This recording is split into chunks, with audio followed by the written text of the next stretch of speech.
Bem-vindos de volta, como vocês estão?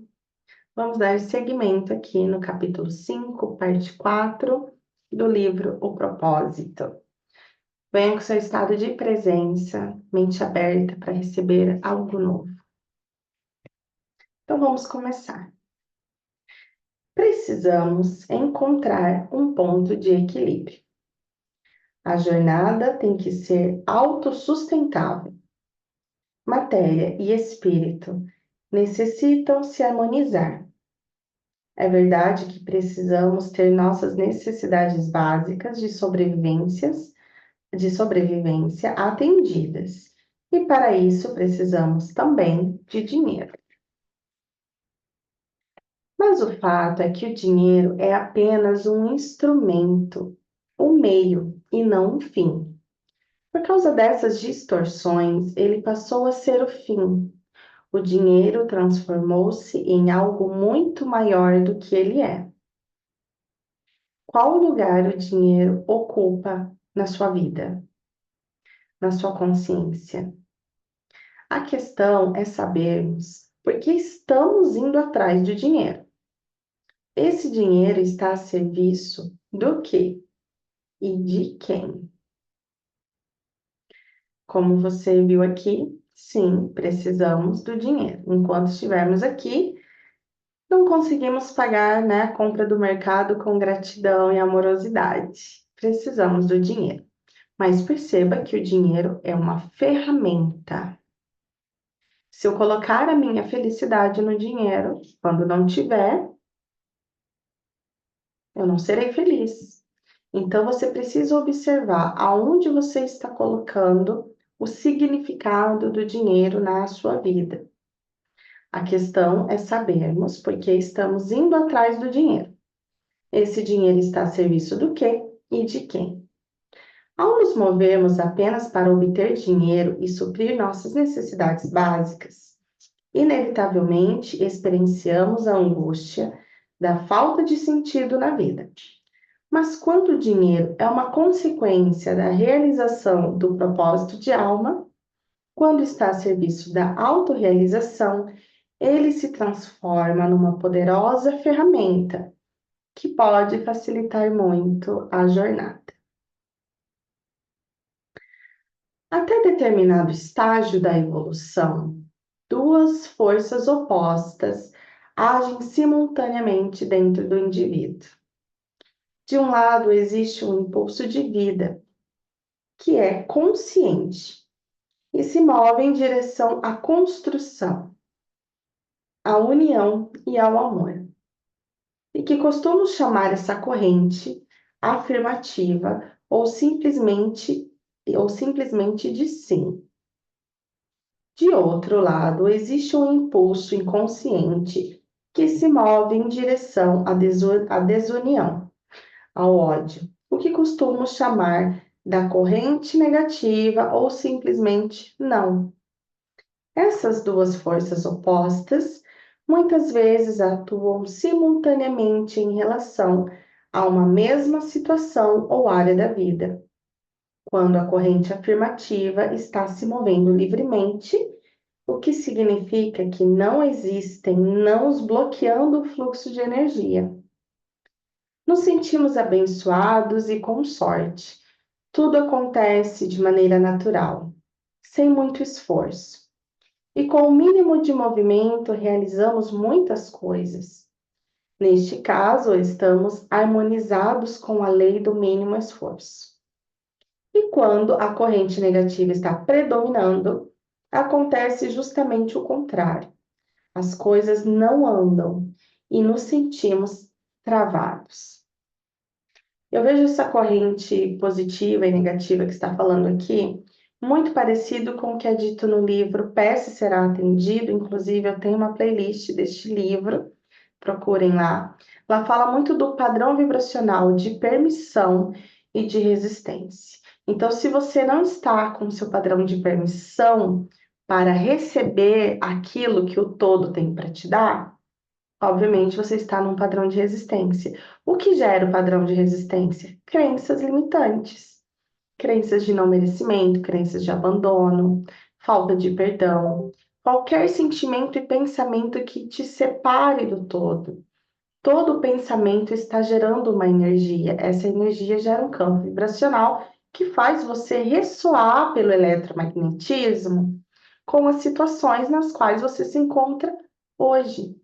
Tudo que você está vivendo hoje é efeito de uma causa. E a causa começou no nosso pensamento. Só que para ser um pensamento ativo aqui, consciente ou inconsciente, precisa ser uma crença. Então, eu preciso acreditar que dinheiro não dá em árvore, que as coisas não vêm fácil, Deus ajuda quem cedo madruga, que estudar é chato, é difícil, que trabalhar é ruim, percebe? Tantas dificuldades que a gente coloca na nossa vida, que se você for olhar, tudo isso tem uma raiz, é uma crença. Então, se você tem uma crença que limita você entrar nesse estado de recebimento, você está nesse padrão de bloqueio. Um deles, é o que vai explicar aqui agora, é o vitimismo.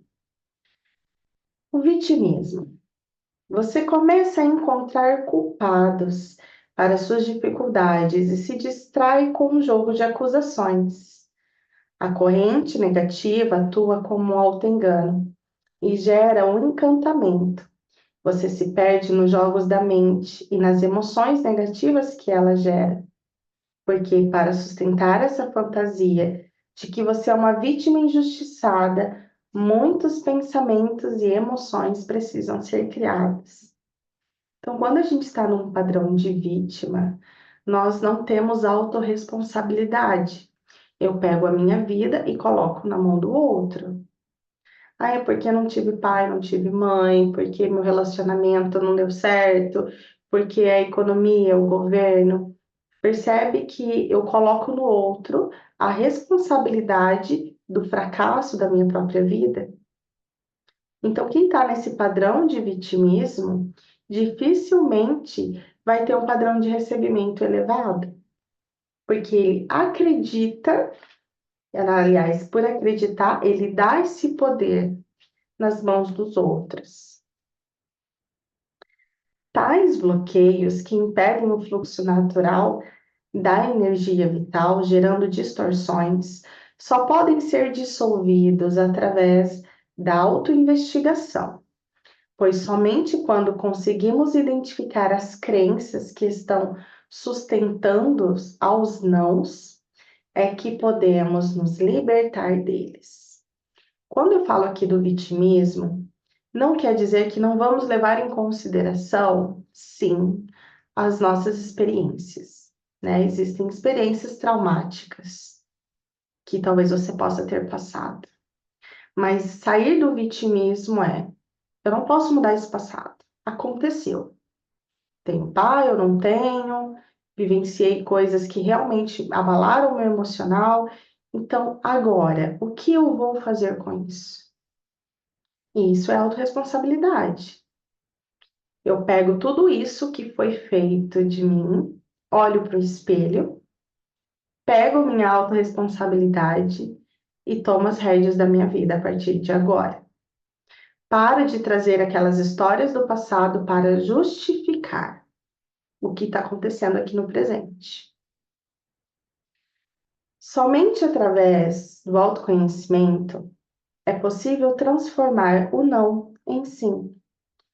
E o primeiro passo para isso é o reconhecimento da existência do não. Antes de mais nada, é necessário reconhecer que existe uma parte de você que está jogando contra, ou seja, uma parte de você que não quer que as coisas melhorem. Existe uma voz interna constantemente dizendo não para a prosperidade, para a alegria, para a união e para o amor. Eu sei que muitas vezes é difícil acreditar que está escolhendo a infelicidade, mas eu reafirmo: se você encontra dificuldades para realizar ou obter algo que deseja muito, isso significa que existe uma contradição dentro de você. Por um lado você quer, por outro não. Por outro não quer. Uma das maneiras para reconhecer essas contradições internas é observando o tamanho do esforço que você precisa fazer para realizar aquilo que conscientemente deseja. Às vezes, nós temos sonhos, né, e desejos que vão contra até o nosso sistema familiar. Por exemplo, em uma família onde tem muitas mulheres que são divorciadas e mães solteiras. Vai ser muito difícil para aquela primeira mulher que consegue ter um casamento sólido e saudável. Para aquela pessoa que encontrou ali, né, o namorado certo e está decidindo se casar. Provavelmente ela vai ter que fazer um esforço muito maior para não se sabotar na sua relação. Por quê? Minha mãe não teve sorte, minha avó não teve sorte, minhas primas, minhas tias. Quem sou eu aqui nessa família para ter um relacionamento bem-sucedido?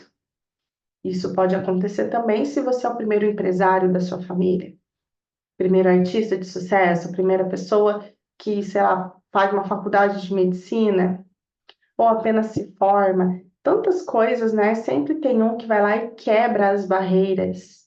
E é o primeiro da família a concretizar algo que o nosso sistema julgava ser impossível. Então, se o meu sistema familiar julga que o meu sonho é algo impossível, certamente eu terei muitas crenças limitantes relacionadas a esse objetivo.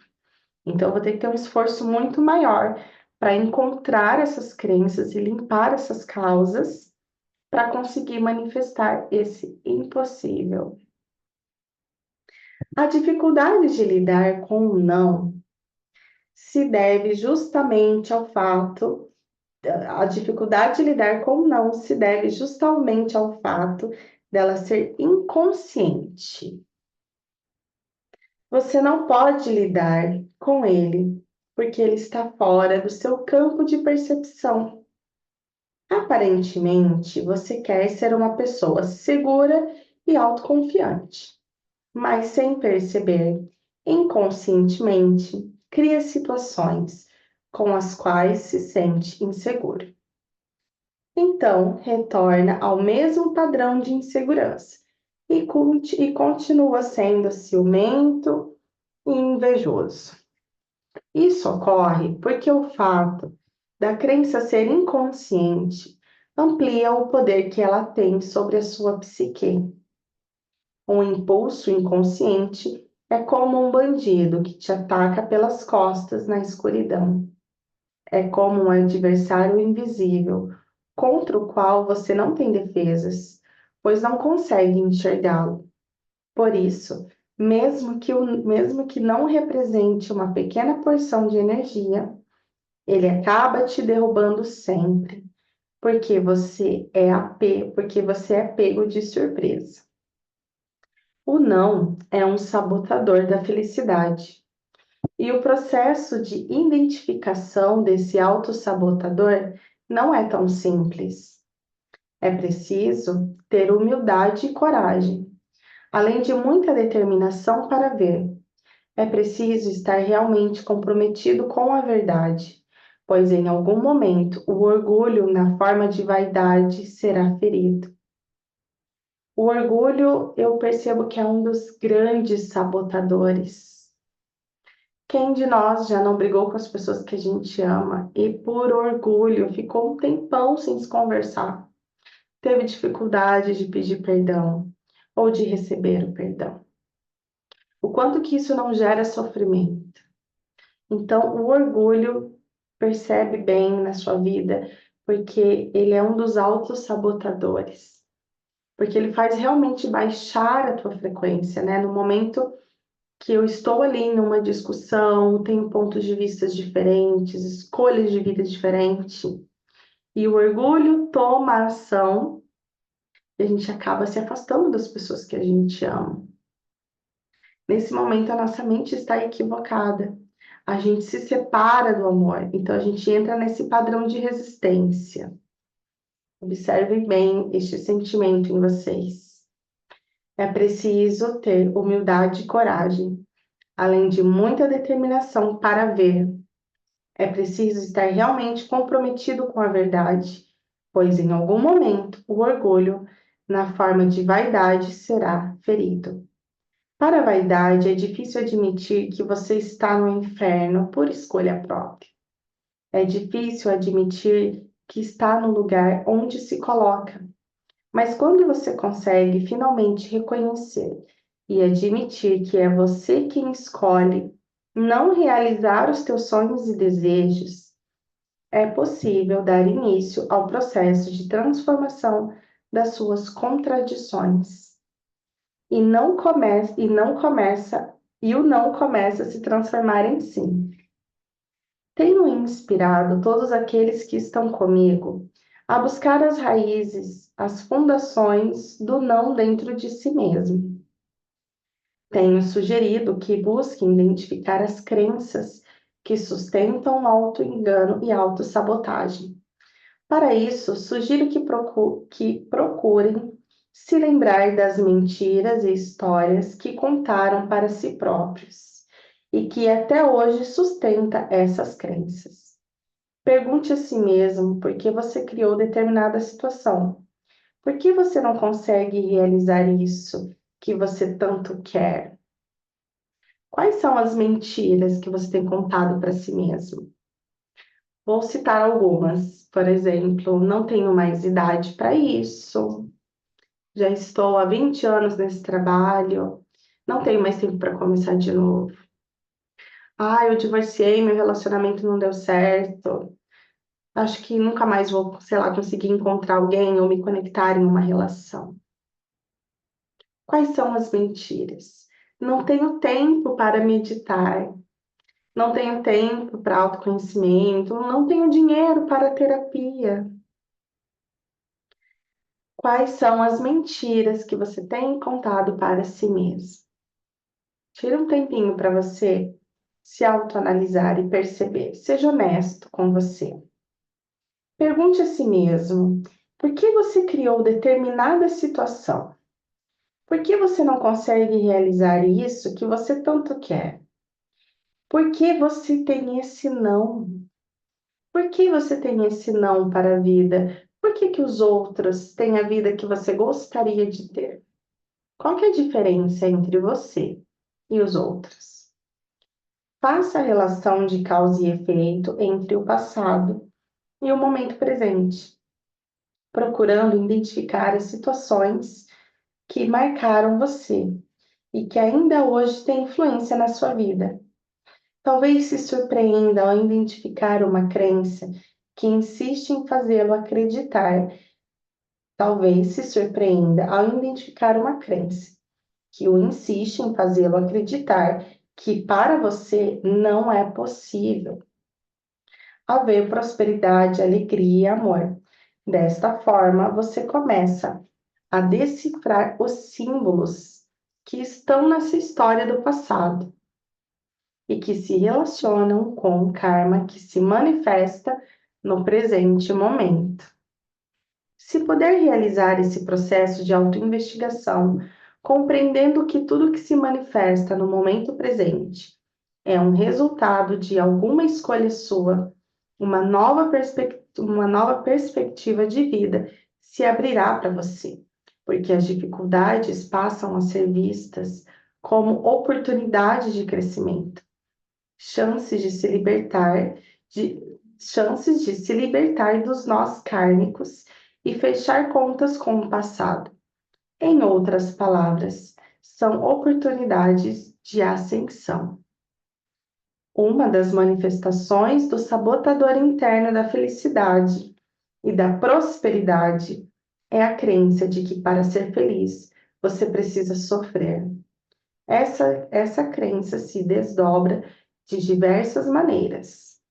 Começa com a ideia de que você precisa trabalhar e se esforçar muito para tirar um dia de folga, que precisa se sacrificar bastante para um dia poder relaxar. Essa crença acho que todos nós temos, né? Inclusive quando estamos de folga e dá aquela sensação que, nossa, parece que eu não estou fazendo nada produtivo, ou aquela sensação de que eu tenho que trabalhar muito e eu vou viajar quando eu me aposentar. Eu vou ter uma vida boa quando eu me aposentar, porque daí eu mereço. Por enquanto, eu só tenho que trabalhar 24 horas por dia para depois merecer um descanso. Porque desfrutar da vida é coisa de vagabundo. Que para ser uma pessoa espiritual você precisa fazer votos de pobreza. Essa é uma crença que pega muito também. Por mais inconsciente que sejam essas crenças, elas estão instaladas no nosso sistema. Estão atuando há tanto tempo que não conseguimos perceber o quanto ainda influencia nas nossas escolhas e como nos mantém viciados no sofrimento. Um modelo de vida no qual as pessoas precisam trabalhar muito, receber pouco e relaxar menos ainda é, sem dúvida, um produto do esquecimento do propósito da vida. Como mencionei anteriormente, o dinheiro deixou de ser um meio pelo qual podemos desfrutar da vida e passou a ser o fim, pois ter sucesso é sinônimo de ter dinheiro. Com isso, nos acostumamos a passar a maior parte do tempo em busca do dinheiro, mas não temos tempo para desfrutar daquilo que ele proporciona. E muitos, mesmo trabalhando tanto, não recebem o suficiente para desfrutar e ter conforto da vida. A maioria está apenas garantindo a sobrevivência.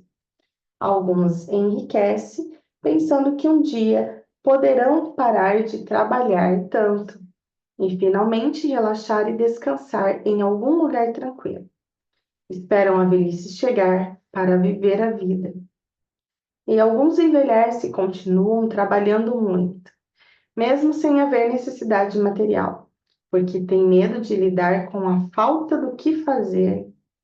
Outra crença, que também é um desdobramento da crença de que precisamos sofrer para ser felizes, e a de que somos o que fazemos. Desta forma, não podemos relaxar, porque sempre temos que estar fazendo alguma coisa. Vou finalizar aqui e vou deixar essa parte aqui para vocês novamente. Outra crença, que também é um desdobramento da crença de que precisamos sofrer para ser felizes. Então, esse capítulo está pedindo para que você olhe para as suas crenças. O que você acredita sobre o dinheiro? O que o dinheiro representa na tua vida? O que você acredita sobre o seu trabalho? O que você acredita sobre ser feliz, sobre poder descansar, relaxar, usufruir de tudo aquilo que você tem? Existe crença de não merecimento, crença de falta, você tem medo de parar de trabalhar e se aposentar e não ter mesmo situação de vida? Qual a crença que você tem sobre os teus relacionamentos? Ao descobrir a causa dessas crenças, você estará identificando os teus bloqueios. O que está fazendo você entrar em um padrão de resistência? A vida não precisa ser sofrida. Existe uma outra forma de olhar para o mundo que eu vejo. Então, se você sente que é o momento de olhar para as suas crenças, procure um processo terapêutico, ou você mesmo comece a praticar a meditação, continue estudando mais sobre a espiritualidade. Mas se você sentir afinidade com a minha energia, eu também estou aqui para te ajudar. Me procura lá no Instagram, eu também sou terapeuta e posso te auxiliar nessa caminhada, tá bom? Eu espero vocês para o nosso próximo capítulo, que ainda será a continuação aqui do nosso capítulo 5. Obrigada por quem ficou até o final. Curte, compartilha e a gente se vê na próxima. Tchau!